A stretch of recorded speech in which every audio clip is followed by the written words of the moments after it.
Hey guys, do you ever find yourself in the mood for some good old-fashioned Lovecraftian horror but aren't really sure where to start? Maybe you've read every Lovecraft story that you can get your hands on and now you're craving a new take on an old favorite. Or maybe you've never read Lovecraft at all and before you do you'd like to get a taste of what you're in for. Well, worry not, because wherever you fall in the spectrum, I think this video will have something for you. For the last little while, I've been on kind of a Lovecraft kick, rereading a few old favorites and basically consuming every adaptation of his works that I can find. And so I thought that today I'd share with you some of the treasures, and some of the trash, that I've come across during my weird researches. So in this video, we're going to take a look at 25 film adaptations of various Lovecraft stories.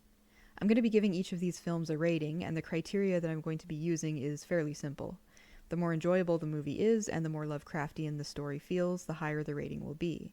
The less enjoyable and the less Lovecraftian, the lower the rating will be. Like I said, fairly simple. I'm pretty excited to get started, but just before we do, a couple of disclaimers. First off, this isn't meant to be an exhaustive list of every Lovecraft adaptation ever, just a collection of mostly obscure little titles that you might not have come across on your own. Secondly, these are just my opinions as some rando on the internet. I'm not pretending to have any particularly special insights into Lovecraft's writing. I just enjoy his fiction, and I'm always curious to see how different writers, actors, and directors put their own creative stamps on his work. As always, if you guys disagree with me or if you think I missed something important, definitely let me know in the comments. And lastly, I might stretch the definition of a Lovecraft adaptation here or there if I find a title interesting enough to show you guys. Alright, that's it for the disclaimers, so without further ado, let's look at 25 film adaptations of H.P. Lovecraft's work. The first adaptation we're going to look at today is the 2019 film Color Out of Space, which is based on the short story of the same name. Even though it's an indie film, this is definitely the most, I guess, mainstream of the adaptations on this list. I'm guessing that if you clicked on this video, you've probably already heard of Color Out of Space, if not seen it. I personally hadn't until very recently, and once I started watching it, I was kind of kicking myself for having put it off for so long because it's a thoroughly enjoyable film. The premise of the story is that a meteorite crashes to Earth on a small farmstead and quickly begins mutating everything around it, including the family who lives on the farm. It's not as faithful of an adaptation as it could be, but it does a good job of blending the Lovecraftian elements of the source material with more modern horror conventions. The film, of course, stars Nicolas Cage, who's kind of a meme at this point, but he does a really good job in the role, and I found his character to be extremely amusing and likable. In fact, all of the actors perform really well. This film also has higher production value than most of the other titles we're going to look at today, and because it's almost 2 hours long, the filmmakers were really able to flesh the story out and take the time to build a decent sense of disorientation and dread before the real horror starts. The filmmakers also effectively inject humor into the story, which honestly kind of takes away from the Lovecraftian vibe, but it also makes the film pretty fun to sit through. If you've read The Color Out of Space and are looking for a faithful adaptation of the original tale, this one probably isn't for you. But if you just want a well-crafted horror movie with a Lovecraftian twist, I'd say give this one a try, whether you've read the original story or not. Overall, Color Out of Space gets 7.5 bizarre, otherworldly shades of pink out of 10. And next on our list is the 2001 film Dagon. This one is a fairly faithful adaptation of the short stories Dagon and The Shadow over Innsmouth. It tells the tale of a young man named Paul and a group of his friends who end up shipwrecked just off the shore of a small Spanish town. When they head ashore seeking help from the locals, they find that the small fishing village harbors a terrible secret which threatens to destroy them all. One thing that I really like about this film is that it does a good job of marrying the original dark tone of Lovecraft's works with more contemporary horror film tropes. It also pretty much perfectly captures the sinister, unwelcoming mood of Innsmouth and the sense that danger is lurking around every corner. There are some genuinely disturbing moments to be found in this film which I'd honestly consider to be a real hidden gem. My one complaint is with some of the effects, which really don't look that great, but as far as I'm concerned, that can be forgiven considering the low budget that the filmmakers obviously had to work with. The acting in this one is solid, the sets look great, and it's constantly raining throughout the film, which just adds to the dark tone and sense of discomfort that plagues the characters throughout the story. Also, the film has a nice little twist at the end that I didn't see coming, even though I've read the source material, so either the ending was executed particularly well, or maybe I'm just an idiot. Or maybe both. Anyway, if you've read Dagon and or The Shadow over Innsmouth, I think you'll find this film to be one of the better adaptations of those stories. And if you've never read Lovecraft at all, this is a great introduction to the kind of horror you can expect from his works. Overall, I'd give Dagon 8.5 horny fish monsters out of 10. And speaking of adaptations of The Shadow over Innsmouth, the next film on our list is Chad Farron's The Deep Ones. Sorry, Chad Farron's H.P. Lovecraft's The Deep Ones. While Dagon focused on the town of Innsmouth and the mysteries surrounding the people who live there, The Deep Ones is more or less Rosemary's Baby, but with a Lovecraftian twist. The film begins with a couple who have recently suffered a miscarriage, renting an Airbnb right on the ocean in hopes of having a sort of second honeymoon and conceiving another child. But as soon as they arrive at their destination, they find themselves being targeted by a local cult. The tone of this one can feel a little strange at times, since it seems like the filmmakers couldn't really decide whether they wanted to make a straightforward horror film or more of a horror comedy. The performances can also be kind of hit and miss, depending on the actor and the scene. But overall, I had a pretty enjoyable time with this movie, and if you're into The Shadow over Innsmouth and Rosemary's Baby, you might want to check this one out. And if you've never read Lovecraft before, The Deep Ones honestly would not be a terrible place to start. Having said that, I'd give this film 7 tentacle fellatio scenes out of 10. Because yeah, that's a thing that happens. Next on our list is Herbert West Re-animator. This movie, released in 2017, is based on the series of short stories of the same name. These interconnected tales tell the story of a medical doctor who risks everything to prove his mad, or maybe not so mad, theories surrounding the reanimation of the dead. The film unfortunately changes Dr. West into Dr. Frankenstein, which in my opinion takes away the most intriguing parts of his character.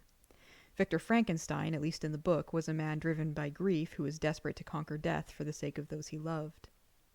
Herbert West, on the other hand, is much more concerned with proving his own pet theories than actually helping people. In fact, as the stories progress, it becomes clear that West doesn't really care a lick about his patients at all. His one driving motivation is a morbid curiosity about what he's able to accomplish with dead tissue. His cold and callous disregard for others is what makes him so monstrous, and part of what makes him such an effectively frightening figure. That's why this film's treatment of the character is so disappointing.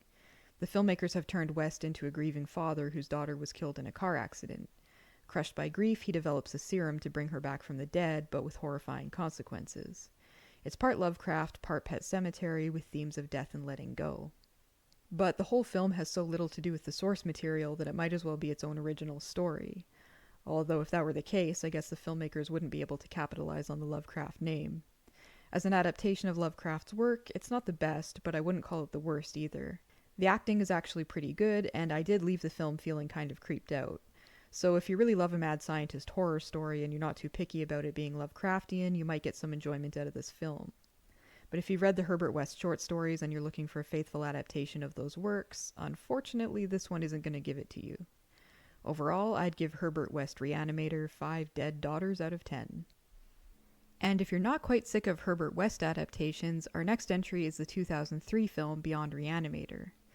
This one is technically not a straight-up adaptation, but more of a reimagining/sequel to the original story. The film opens with Herbert West being taken into custody for his crimes against nature and picks up 14 years later after he's spent over a decade in prison. What's interesting about this film is that Herbert West actually isn't the protagonist. The main character of the story is a young doctor named Howard Phillips. Get it? Howard Phillips? Howard Phillips Lovecraft? It's a cute reference, I guess. Anyway, young Howard is a bright-eyed, naive new doctor who's heard of West's research and is determined to use his reanimation serum in order to help humanity. Howard manages to get a position as a prison doctor at the same institution where West is being held, and horrific antics ensue as the pair continue West's research behind bars. In my opinion, this is one of the best Herbert West films out there, and I think part of what makes it so effective is that Howard works as a foil to West's character. Throughout the story, we see Howard's determination to help people and his devastation when things start to go wrong. This is juxtaposed with West's cold callousness toward humanity and his consuming obsession with his work, which causes him to grow more and more monstrous as the film progresses. Of all the adaptations on this list, I'd say this is the most faithful depiction of West's character. And while there are several different types of horror portrayed in the movie, some more Lovecraftian than others, I think it also does a good job of touching on the creepiness of the original stories. If you've read the original Herbert West short stories, you might enjoy giving this one a watch just to see how the character is portrayed. And if you haven't, this film is obviously no substitute for reading the originals, but it might be a decent introduction to Lovecraft's unique brand of horror. You won't see any of his more cosmic ideas here, but the film does touch on what I'd call his medical/fear of death themed stories. Overall, I'd give Beyond Re-animator 8 reanimated loved ones with terrible consequences out of 10. And next up we have The Thing on the Doorstep. This film is a fairly faithful adaptation of the short story of the same name. In this tale, a young, weak-minded man marries a mysterious woman known for being a hypnotist and practitioner of the dark arts. What follows is basically a marriage from hell, but since the story is narrated by a friend of the groom, we only see hints and snatches of what's going on. Until the story's gruesome end, anyway. The film is a pretty straightforward retelling, with a few creative liberties taken, and it's obviously aiming to capture a similar mood to the original. And that actually might be one of the film's greatest weaknesses. The Thing on the Doorstep is essentially a dark mystery with a horrifying twist that works quite well in prose, but in my opinion it just doesn't translate that well to film. It's slow-moving, and because the story is told from the outside perspective of a friend, the audience ends up being told rather than shown most of the important points. As a result, the film just ends up feeling kind of dry and bland most of the time. And I feel kind of bad saying that because I don't think it's a poorly made film. It's low budget, sure, and there's a weird yellow filter over everything, but for what it is, it tells the story well, and the acting is better in this one than in some entries on this list. So if the premise intrigues you, you might actually want to give this one a try. Overall, I'd give The Thing on the Doorstep 6.5 bad marriages out of 10. The next item on our list is The Witch House, a film based on the short story The Dreams in the Witch House. The original protagonist, a mathematics major named Walter Gilman, has been replaced by a female graduate student who's studying sacred geometry and the boundaries of space-time. There isn't really much of a plot to this one. Just like the original short story, the main character ends up boarding at a certain house that's under the influence of a witch who supposedly died years ago. But from that point forward, the film just sort of meanders from one poorly lit, confusing scene to another. There are a few nods to the original story throughout the runtime, but the plot diverges so much from the source material that the filmmakers could have removed the Lovecraft name altogether, and aside from a few names here and there, nobody would know the difference. And that wouldn't be so bad if the film was doing its own thing and really carving out its own identity, but instead it's got pretty much every cliche you'd expect from a movie about witches, from lipstick lesbians to creepy religious guys, and of course child sacrifice and Satan worship. It doesn't bring anything particularly new or interesting to the genre, so honestly, if you're interested in this tale, I'd recommend just reading the original story and giving this movie a pass. Overall, I'd give The Witch House 3 smokin' hot Wiccan babes out of 10. Next up, we have the 1986 film From Beyond, an adaptation of the short story with the same title. In the original tale, an inventor by the name of Crawford Tillinghast creates a machine capable of opening humanity's latent senses to entities that straddle other dimensions. The horror lies in the idea that such entities could be around us at all times, invisible to us because of the limitations of our sensory organs. In this retelling of the story, things kick off with Crawford Tillinghast's machine killing one of his colleagues. This leads to Tillinghast being arrested for his murder and committed to an insane asylum. In order to prove his innocence, he's forced by his psychiatrist to repeat the experiment that killed his colleague. As you might expect, horrible shenanigans ensue. Honestly, even though the film diverges quite a bit from the original story, the first half of the movie is pretty decent, in no small part because the actors all put on pretty solid performances. The actor who plays Tillinghast is particularly good in the role, and his portrayal of the character really helps to build a sense of dread over the capabilities of his machine. The creature effects are also pretty well done for the most part, and one thing I noticed while watching this film is that it's one of the only ones on this list featuring a prominent black character. I find that to be kind of a significant point considering how racist Lovecraft's writing can be. It would have been nice to see more inclusive casting in a lot of these projects.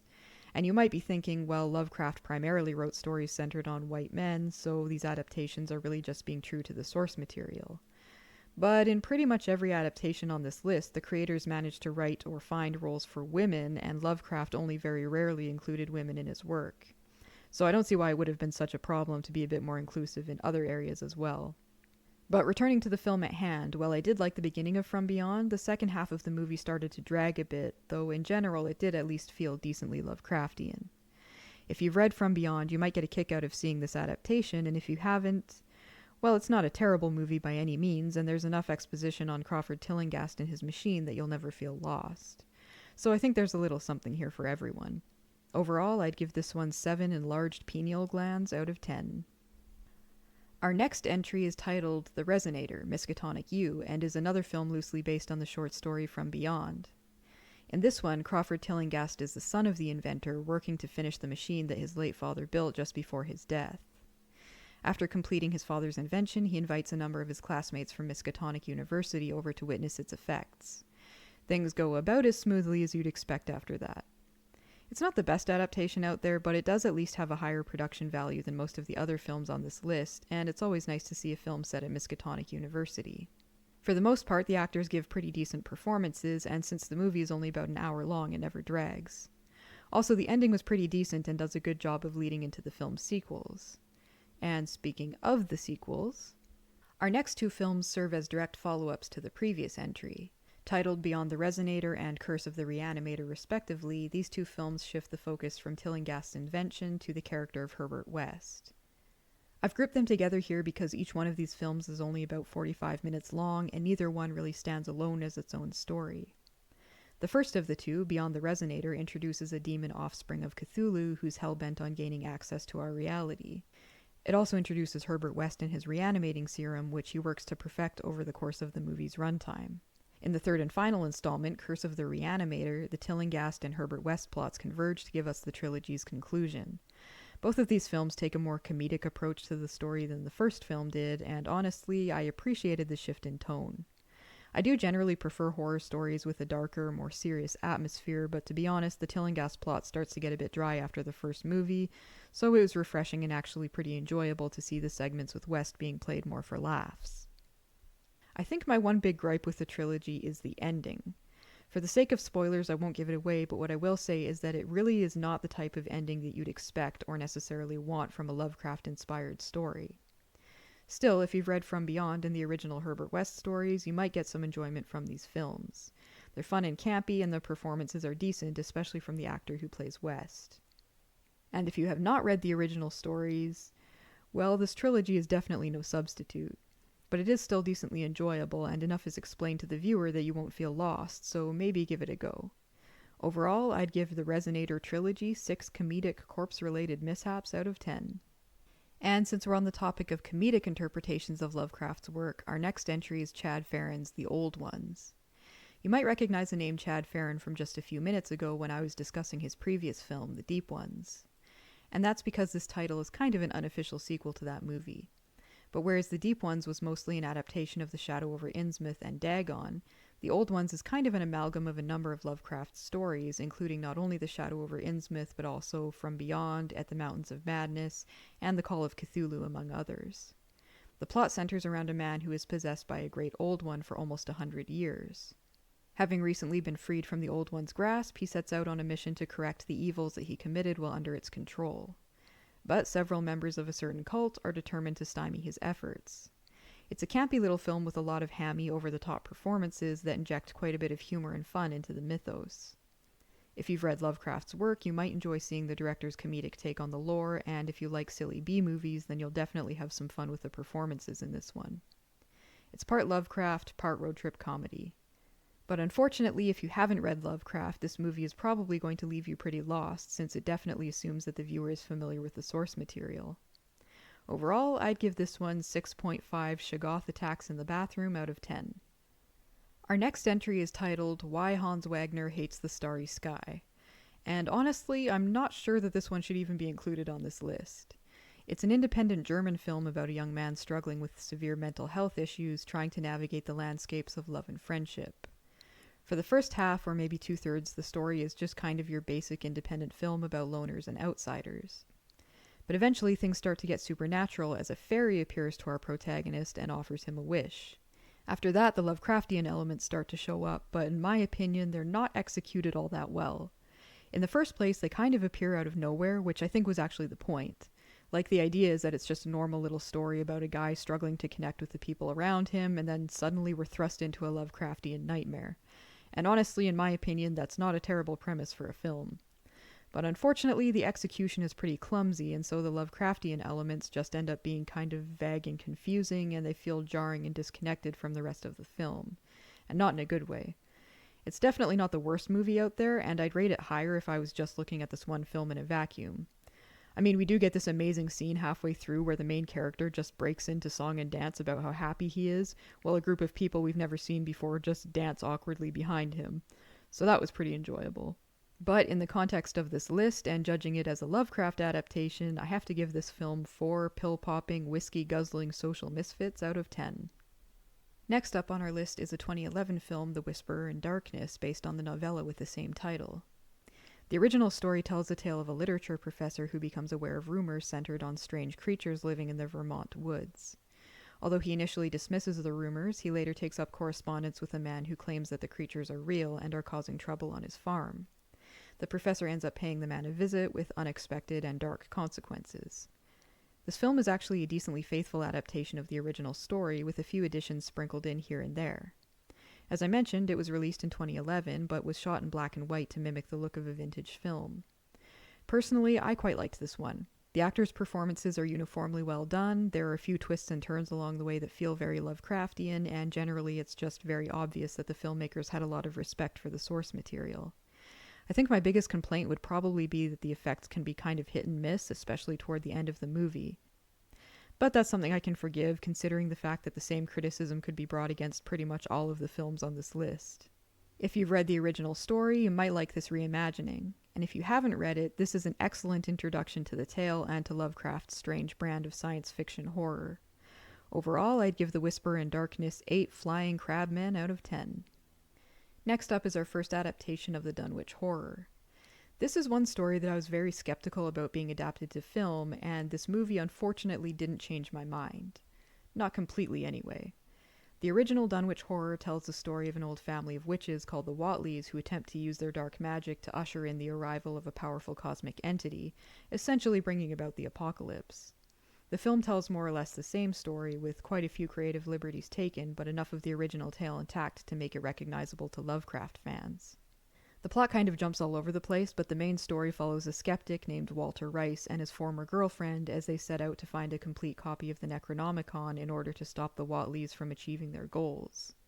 The film has some Exorcist vibes, some Texas Chainsaw Massacre vibes, but the overall feel it's going for is definitely Lovecraftian.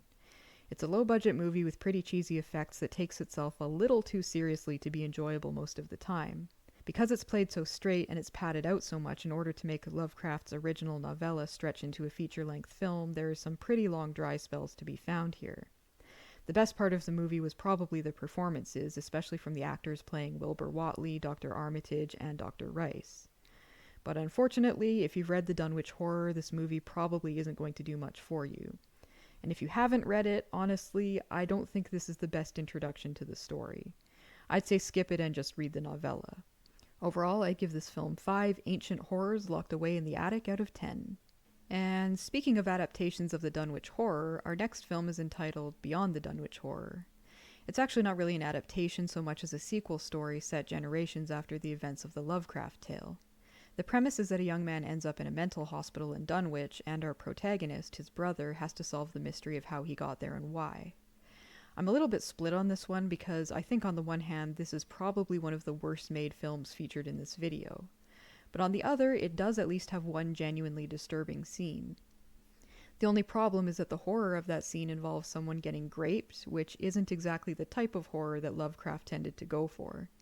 In fact, nothing about this film feels very Lovecraftian until about the last 20 minutes or so of the movie's runtime, and even then most of the Lovecraft elements are presented to us either in flashbacks or huge exposition dumps. It doesn't help either that this is largely an extremely charmless film. None of the characters come across as that likable, and unfortunately that includes our protagonist who acts like a flaming asshole through pretty much the entire movie. There are no hammy performances to enjoy, the effects are uniformly pretty bad, and the mystery feels like it drags on for a good half hour longer than it needs to. If you're a fan of Lovecraft, you might find it kind of interesting to see how this film expands on the original story of the Dunwich Horror, but I think it's more likely that you'll just find yourself bored by all of the non-Lovecraftian padding. And if you've never read Lovecraft, this is definitely not the best film to see if you're looking to get a taste of his particular brand of horror. Overall, I'd give this film 3 catatonic mental patients out of 10.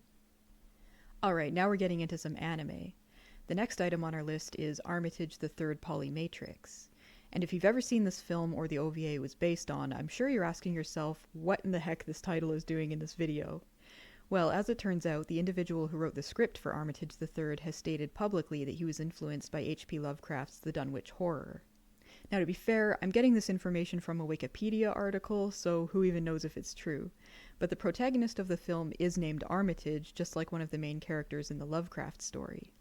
At the end of the film, we also get a location called Dunwich Hills, where an individual named Wilbur resides. Again, just like in the Lovecraft story. But unfortunately, that's where the similarities end. As I've already mentioned, the Dunwich Horror is a story about a family of essentially witches who attempt to birth a dark cosmic entity into our world. Armitage III, on the other hand, is a cyberpunk story about an android cop searching for answers about why she was created. In terms of the story's themes, you could hardly find two tales that have less in common. And again, to be fair, this anime might not really belong on a list of Lovecraft adaptations, since Armitage III was never meant to be a direct retelling of the Dunwich Horror. The writer was just inspired by the story, and some elements of the tale ended up creeping into the anime. But I think it's a pretty wild connection, and if we can include titles like The Witch House on this list, when that film had about as much to do with the original Lovecraft story as Armitage III does, I think we can squint sideways past this one. As a film, I really like Armitage III, but as a Lovecraft adaptation, I have to give it 2 anime cyborg babes out of 10. And since we're on the topic of animated adaptations of Lovecraft's work, next up we have the young Howard Lovecraft trilogy. Most of you are probably pretty familiar with this character by now, since he's basically become a meme over the past few years, but just in case you aren't, this set of movies was based on a trilogy of graphic novels created with the intention of introducing Lovecraft's cosmic horror to children. The premise is extremely dubious, and the execution is about as bad as you'd expect. And honestly, I'm not really sure why I chose to include this franchise on this list. I mean, do you really need me to tell you that the Lovecraft movies for kids aren't that good? I guess maybe part of me was hoping that a lot of the negative hype surrounding this series was overblown and that there might be some kind of weird hidden gem here.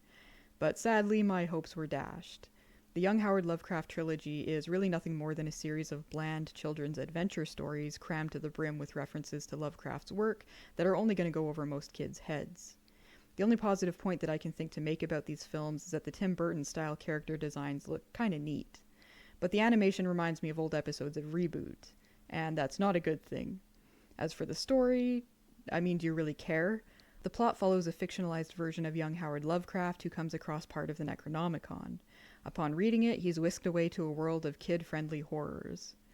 One thing that I find fascinating about this series is that despite being almost universally panned, it's actually been surprisingly successful. As I mentioned, the franchise began with a trilogy of graphic novels, which were then adapted to film and distributed by Shout Factory. There were even some real celebrities attached to the project, like Ron Perlman and Mark Hamill.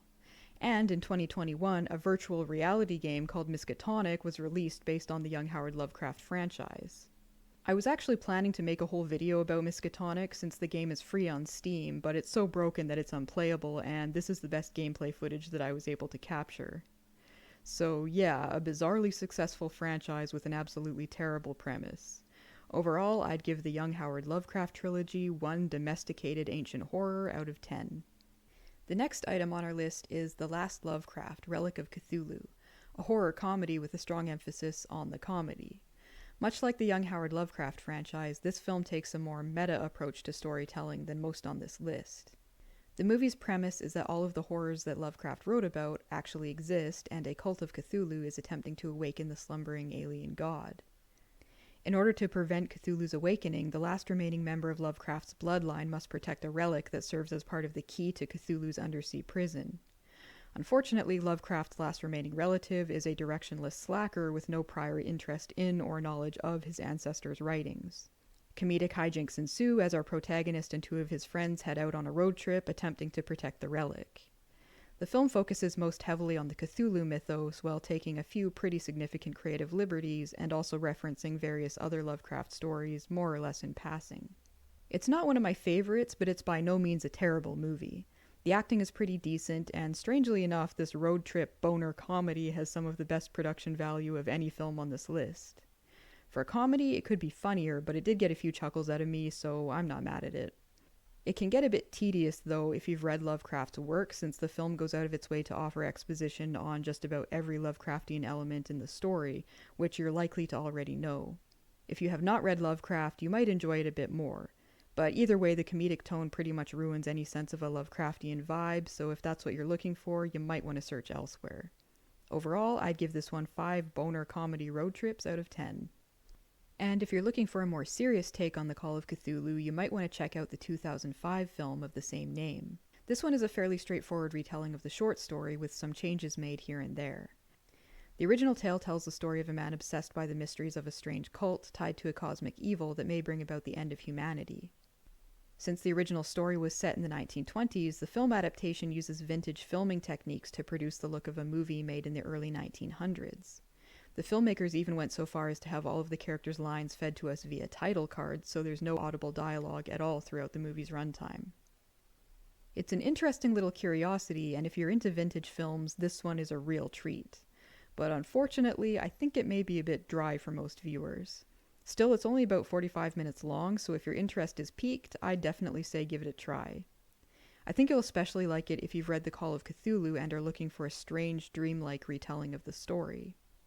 If you've never read the original story but want to dip your toes into the Cthulhu mythos, this would be a pretty decent first step. It's no substitute for reading the story, of course, but it does a good job of capturing the mysterious and dread-inducing feel of Lovecraft's work. Overall, I'd give it 7 bizarre cultic rituals out of 10. Alright, now I have a question for you guys. What would you get if you mixed Lovecraftian horror with contemporary found footage tropes? Well, apparently you'd get our next film, Arkham Sanitarium, Soul Eater. In this movie, 2 rival paranormal investigators break into an abandoned asylum that used to be the headquarters of a sex and death cult. From there, things go about as well as you'd expect. I guess I should probably establish my own bias here because, in a general sense, I really don't like found footage movies. Maybe it's because I've seen one too many bad ones, but I'm just sick of sitting through hours of dark, shaky, bullshit camera work while a bunch of obnoxious and unlikable characters yell and swear at each other. And unfortunately, this film didn't do much to endear me to the genre. As for the Lovecraftian horror angle, it isn't really there. Throughout the film, the characters mention a few names like Cthulhu and Yog-Sothoth, but just peppering the runtime with names from Lovecraft's works doesn't make a movie feel Lovecraftian. In fact, after watching this film, I didn't even get the impression that anyone working on it had even bothered to read Lovecraft. And that might be fine if there was some genuine humor or charm to the film, but honestly, in my opinion, the whole thing just felt like an ugly, lazy, mean-spirited mess. I guess the one good thing I can say about the film is that the actors' performances were decent. But overall, I have to give this one 2 cosmic octopus graping scenes out of 10. And speaking of films that pay no respect to the source material, our next entry is the 2023 title Necronomicon.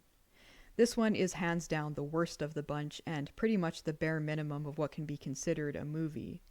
There isn't really much of a plot, just a smattering of scenes featuring one character or another talking on, giving us exposition on what the Necronomicon is. But bizarrely enough, the information that we're given doesn't even align with Lovecraft's writing. Instead, the film is a lot more focused on Aleister Crowley, who, in the context of this movie, was the original author of the Necronomicon. So basically, the filmmakers changed the entire backstory and all of the lore surrounding the Necronomicon, replacing the Lovecraft mythos with a veneer of Satanism. And that's kind of a strange direction to take the film, given the fact that Lovecraft's works include a fairly detailed description of where the book came from and its subsequent history. So this is definitely another one that leaves you wondering whether or not the filmmakers have ever bothered to read a word of Lovecraft. And having said that, this is honestly one title that I can't recommend to anyone. If you're a fan of Lovecraft's writing and you want to see a film adaptation of the history of the Necronomicon, this is not it. And if you've never read Lovecraft before and are looking for an entry point into his works, this will only leave you feeling bored and confused. Overall, I'd rate this film 1 book of terrifying forbidden knowledge out of 10. Next up, we have the 1994 film version of The Lurking Fear, and this is yet another adaptation in name only. The original story is a short little tale about an enthusiast of the macabre who heads out to investigate a small town that's rumored to be plagued by some sort of unidentified monsters. Once he reaches his destination, he's confronted with a horror that he's not prepared for. In the film version, the protagonist is a thief heading out to rob a grave when he comes across a town ravaged by nameless, bloodthirsty creatures. There's a hostage situation, some ghoul attacks, and generally just a lot of creature feature fun. As I mentioned, the film barely has anything to do with the original story, but it does set up its own horror shenanigans pretty well, and I found it to be an enjoyable enough ride. The sets are decent and help to establish a dark, moody atmosphere. The actors all perform well, and depending on the scene, the creature effects are not bad at all. This is another one that I would definitely rate higher if it felt more Lovecraftian, but for the purposes of this video, I have to give it 4 shambling ghouls out of 10. Our next entry is the 2015 film, The Last Case of August T. Harrison. This one is not actually based on one specific story, but much like the old ones, it draws on the entire Lovecraft mythos. Nominally, anyway. The premise of the film is that all of H.P. Lovecraft's writings were actually based on real events, and those who know the truth are forming a conspiracy to summon the dark entities from his writing into our world. The main character, a retired private eye, becomes wrapped up in the conspiracy and is tasked with putting an end to the horror. And honestly, getting through this film was a real slog.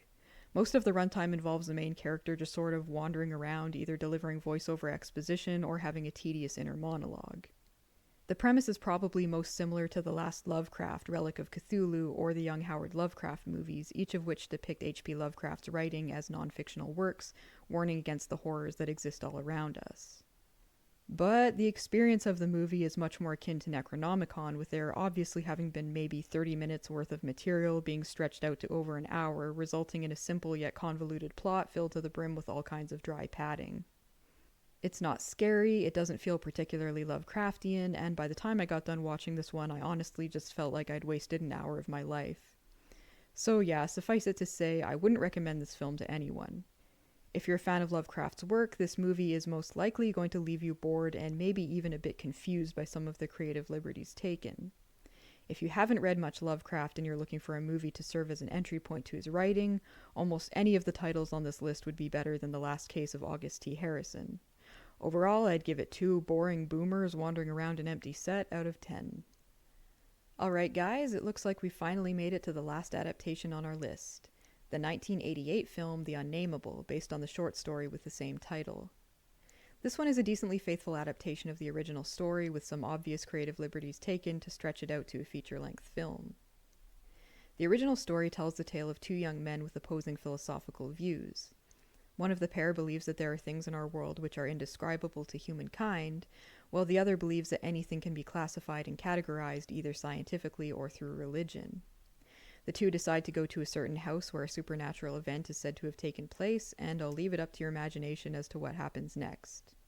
The film starts off by telling essentially the same story, although most of its runtime involves a group of college kids wandering around the house while the supernatural horror stalks them from off-screen. I won't lie, the film really drags, and the horror it presents feels a lot more like a 1980s slasher film than a Lovecraft tale, which kind of makes sense given the fact that it was released in 1988. This is another one where the best part of the production is the performances, and I was particularly impressed with the actor that they got to play Randolph Carter, who does a great job in the role. If you're a huge fan of the original story, you might like the beginning of this film, but I think you'll find most of the runtime pretty tedious. And if you haven't read the original story, well, I think you'll have an even worse time with it. Overall, I'd give this one 5 surprisingly mundane horrors out of 10. And with that, it looks like we've come to the end of our list. I hope this video gave you guys some enjoyment and maybe even introduced you to a film that you otherwise would have overlooked. But as always, these are just my opinions. What did you guys think? Have you seen any of the movies on this list? Are there any titles that you think I should have added or that I've overlooked? I'd love to know in the comments. Until then, see you next time.